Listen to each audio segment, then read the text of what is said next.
Hello అండి, మేము ఎక్కడున్నాం మీకు అర్థమైపోయి ఉంటుంది ఆల్రెడీ. మేము ఎందుకు వెళ్తున్నామో అసలు ఏంటి మీకు చెప్తాను. ఈ ఎంట్రన్స్ వ్యూ అయితే అసలు ఎంత బాగా నచ్చిందంటే పిచ్చగా నచ్చేసింది. మాకు చాలా బాగా నచ్చేసి మేము ఇక్కడ ఫొటోస్ కూడా దిగుతున్నాము. అసలు చాలా బాగుంది ఎంట్రన్స్ అనమాట ఈ వ్యూ. సరేనండి, ఇది ఎవరి కోసమో వెయిట్ చేద్దాం, ఎవరొచ్చి కూర్చుంటారు. ఓకేనా?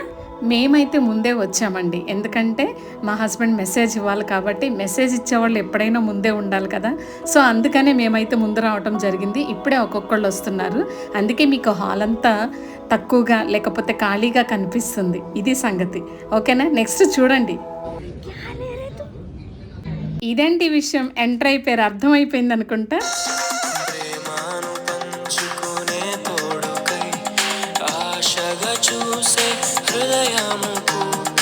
ఈ స్టేజ్ మీదకి ఎవరు వస్తారో అనుకున్నాం కదా, వచ్చేసారండి. జంట అయితే చూడముచ్చటగా ఉన్నారు కదా.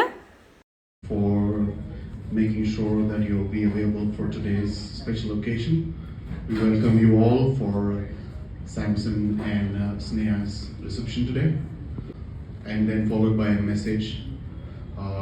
Mr. Jacob, we will actually ask you to come and say an opening prayer, please.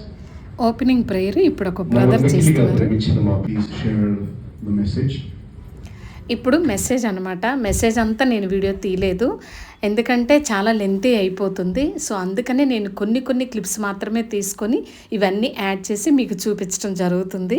అర్థమైంది అనుకుంటా.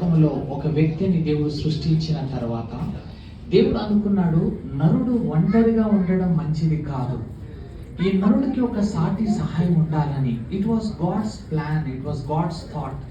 నరుడు ఒంటరిగా ఉండకూడదు, నరుడికి ఒక సాటి సహాయం ఉండాలని దేవుని వారి జీవితంలో ప్రాముఖ్యతగా ఎప్పుడైతే పెట్టుకుంటున్నారో దేవుడు వారి జీవితంలో గొప్ప. ప్రతి ఒక్కరు కూడా మనం ప్రార్థన పూర్వకంగా వీరిని బ్లెస్ చేయాలని దేవుడు కూడా ఆశపడుతున్నాడు. అవును ప్రియ సహోదరుడా, సహోదరి, ఈరోజు దేవుడు మన జీవితంలో ఉన్నప్పుడు, when God is with you, దేవుడు నీ పక్షాన ఉన్నప్పుడు నీ జీవితంలో నేను నిజమైన ద్రాక్షావల్లిని, మీరు తీగలు.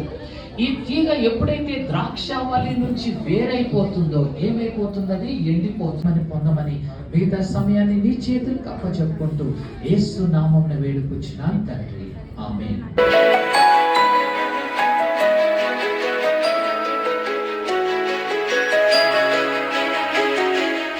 నెక్స్ట్ స్టేజ్ మీద జరగాల్సినవి అవి జరుగుతూనే ఉన్నాయి.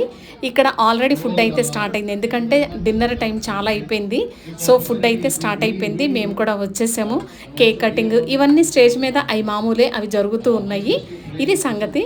ఫుడ్ అయితే ఏం పెట్టారంటే వెరీ టేస్టీ ఫుడ్ అనమాట. అన్ని వెరైటీస్, వెజ్ నాన్ వెజ్ అన్ని వెరైటీస్ ఉన్నాయి. ఇదిగో చూస్తున్నారు కదా.